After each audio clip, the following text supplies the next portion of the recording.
Okay, so today we just want to jump in and talk about assets versus liabilities. Now, either way, we're going to spend the money, but where we're spending it is absolutely critical to whether we become wealthy long-term or not.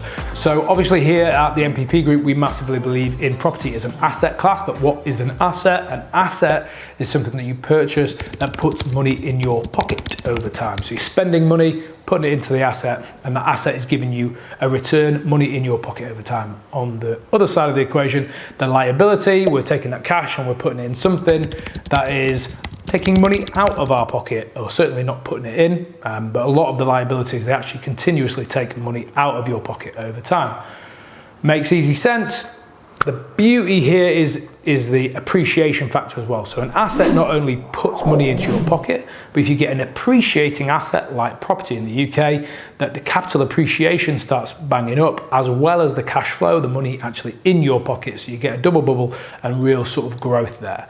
If we look at, let's say, a new car as a depreciating liability, what's happening is that it's taking money out of your pocket, not the purchase price, but taking money out of your pocket on insurance, etc., on a monthly or annual basis, but it's also depreciating in value from where you bought it.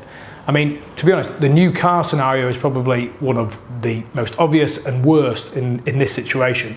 You look at a property on one side where we're looking at appreciating, capitally appreciating at 4 or 5% a year, let's call it, and cash flowing at 10% a year. You know, if it's doing that year on year out, even in a 5-year picture, you can probably see, we'll just throw some stuff up, it's actually creating some wealth for you. And if you can do that over time and do that compounded with several properties, you're really creating something. On the flip side, with the liability of a new car, the stats, not our stats we've looked at, new cars depreciating 15 to 30% year one, and potentially up to 60% in the first 3 years. I mean, that just seems absolutely crazy. And obviously they're taking money out of your pocket from an insurance perspective. All right, now there's people behind the camera sort of saying, I'm not daft, Mike, I'm not buying a new car, I've only got so much money, so I'm buying a year or so, this is what I did, buy a year or so, used, maybe 12,000 miles on the clock, somebody's taken that 30% hit and I'm buying it now.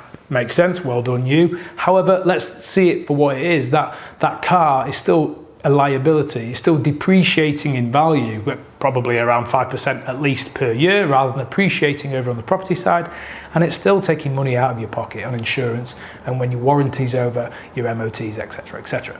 So, these are two obvious models, the asset versus the liability. The real truth of the matter is, it's in the decision making, the psychology behind you thinking that you want to become wealthy, and actually the activity and the decision making that will make you wealthy over time.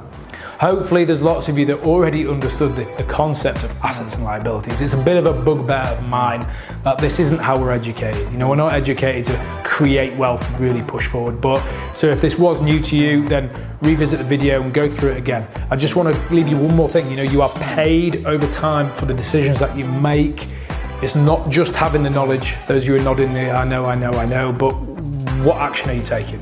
Are you still purchasing these liabilities just so you feel good, or you're buying the asset and you're moving yourself forward with wealth? If you're in that column and you want to work with the MPP Group, let's jump on a call.